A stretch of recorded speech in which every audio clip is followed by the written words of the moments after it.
Hey, it's Claire and welcome back to my channel. Today I'm going to be doing a Q&A about veganism, as I know a lot of you will be doing Veganuary, and I thought it would be a good opportunity for me to share some tips, as I've been vegan for a few years now, so I thought it might be helpful. So if you're thinking about moving towards a vegan lifestyle or just thinking about testing it out for the month of January, then this is the video for you. I haven't looked at the questions yet. I wanted to be surprised and keep it spontaneous, so let's get into it. How do you get enough protein? The classic question that we as vegans get asked, and of course I understand it's a little bit scary when you go vegan, you don't know where you're going to get your protein from, etc. So some great sources of plant-based protein would be lentils, beans, tofu, edamame beans, peanut butter, chia seeds, the list goes on. Another thing that I did do when I started going vegan, I was also weight training heavily at the gym, so I got a vegan protein shake, but that is 100% not necessary and they are very expensive, but that is an option for you if you want. There are so many good vegan protein shakes on the market now without all the crap that goes into other protein shakes, so have a look into that as well if you're interested. So I hope that that gives you some ideas as to where you can get your protein from when you're vegan, and as always I'm going to leave some links in the description box for some resources that you can go and check out as well. Oh, okay. What are your typical meals for breakfast, lunch and dinner? For breakfast during the week I alternate between a smoothie and porridge at the moment because it is winter in the UK, so I'll have a smoothie with berries, spinach, banana, peanut butter and some kind of superfood, although that is not essential at all, but I just like to add some superfoods in. And with my porridge I just make my porridge with oat milk and I top it with berries and some date sugar at the moment and some peanut butter for protein. And on the weekends I'll often go out for brunch if I'm meeting friends, so I'll have something like avocado toast, or if I'm at home I might make avocado toast, or I might make a bacon sandwich, so a fake bacon sandwich or something like that. Lunch, my least favourite meal of the day, I will just have leftovers, or if I'm working from home, a salad with a lot of healthy fat and some protein, so some quinoa, etc. Or in the winter I tend to batch cook soup and put it in the freezer, and so that's a good easy lunch. And for dinner it really depends, so if I'm cooking at home, which I try to do most of the week, I will eat things like pasta, of course. I'll do rice dishes with tofu. I've been super organised, then I may have batch cooked something and put it in the freezer, so like a lentil spag bol, something like that, or I'll make a bean chilli and freeze that. I eat a lot of roasted veg, so sweet potato. One thing that I do with all of my meals is I make sure that I'm getting a serving of green veggies in. So with my breakfast, if I'm having a smoothie, I have spinach. With lunch it will either be a salad or I'll do some like black cabbage or something like that, and then the same with dinner because eating greens just makes the biggest difference, I find.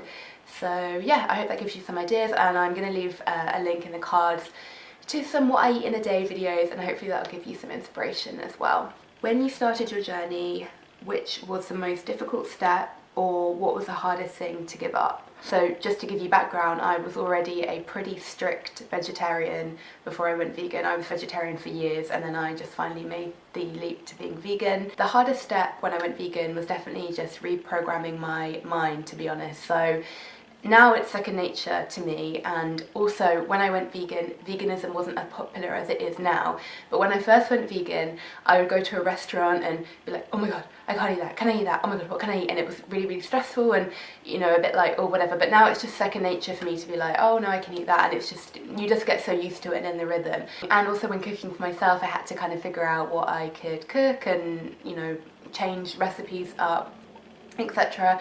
and also learn about how much I needed to eat to feel full, because definitely when I went vegan at the beginning I was not eating enough and I was really lethargic, and I just found that it was crazy how much food I could eat.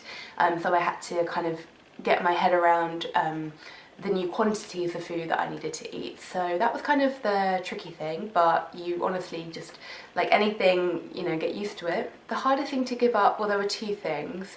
Cheese was really hard. Cheese is really addictive and I really found that hard, and like I say again, when I went vegan, there were not the vegan cheese options that there are now. So it was really like you have nutritional yeast and that is your cheese substitute.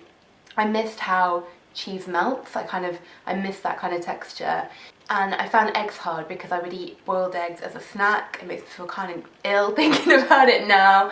But yeah, and also eggs are just in everything. It was that thing of looking at the ingredients and everything, and it's like, oh my god, why is there an egg in this, and blah blah blah. But yeah, then again, it's insane how your taste buds adjust. And yeah, like I say, thinking about those foods now just makes me feel kind of ill, and I don't miss them at all.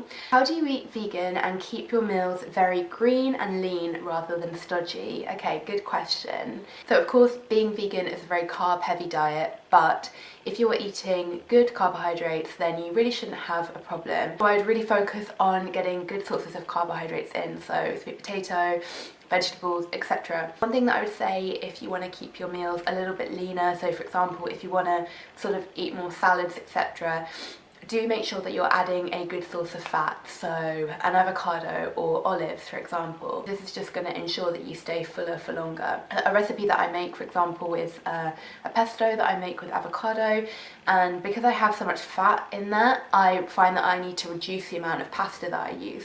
I think also making sure that you snack regularly is really important, and making sure that those snacks are healthy and nutritious, rather than going for crisps or a piece of toast or Oreos or whatever.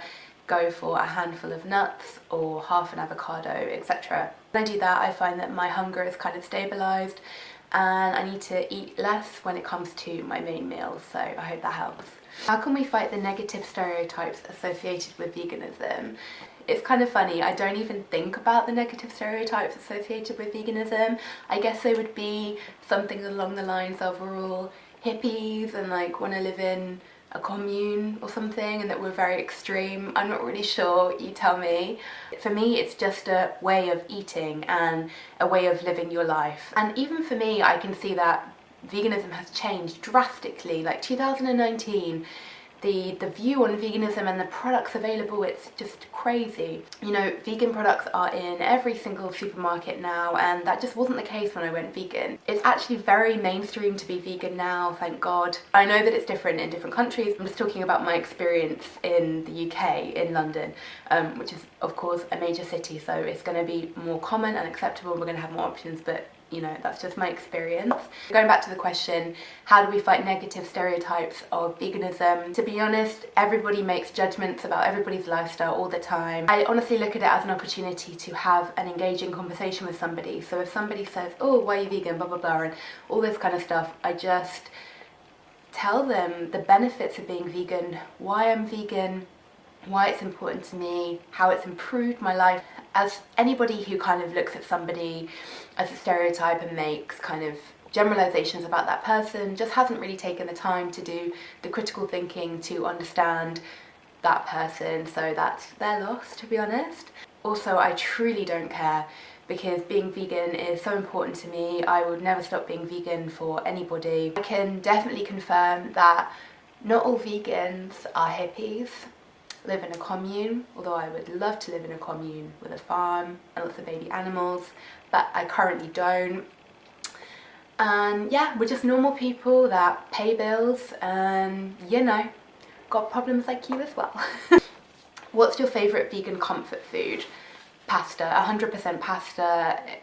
I love it. I absolutely love pasta. Pasta with lentil spag bol, pasta with my avocado pesto, and if I really need some comfort food, I will make Nigella Lawson's Marmite pasta recipe, but obviously just make it vegan. But that is like the ultimate comfort food for me, so yeah, pasta always has been and always will be my comfort food.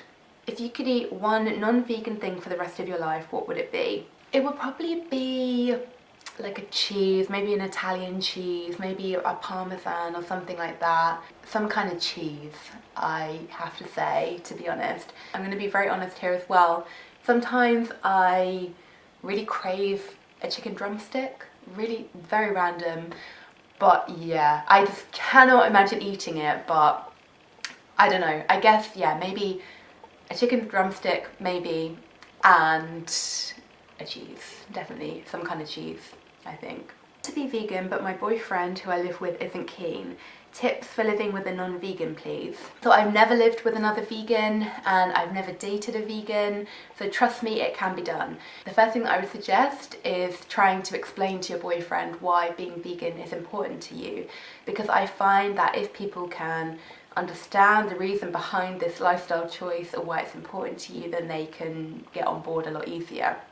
So maybe tell him that you want to be vegan for the environment, because you care about animals a lot, or you want to kind of improve your health, and honestly they're all such good reasons. I don't see why he wouldn't be on board with that. So practically when I lived with my ex-boyfriend, it was honestly so easy. We got into such a good rhythm of cooking, so we would make the same dish, and if he wanted he could add cheese or some meat to his dish and I would just have the vegan option.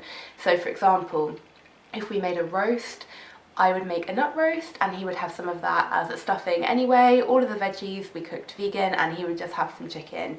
Easy. So easy, it just involves a little bit of thought and planning and it can be done. I did not grow up vegan, I grew up eating meat, so I'm not precious about people having meat and cheese or milk in the house. I honestly don't care. It's just my choice not to consume it.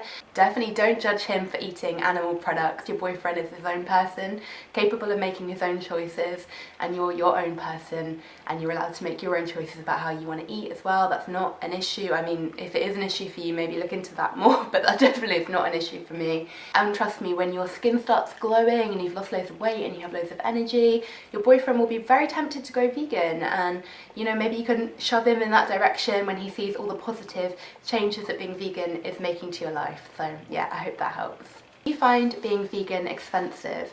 It's so funny. This is such a funny misconception that people have of veganism, but I do understand. I guess it really depends on what you currently spend on food and what your definition of expensive is.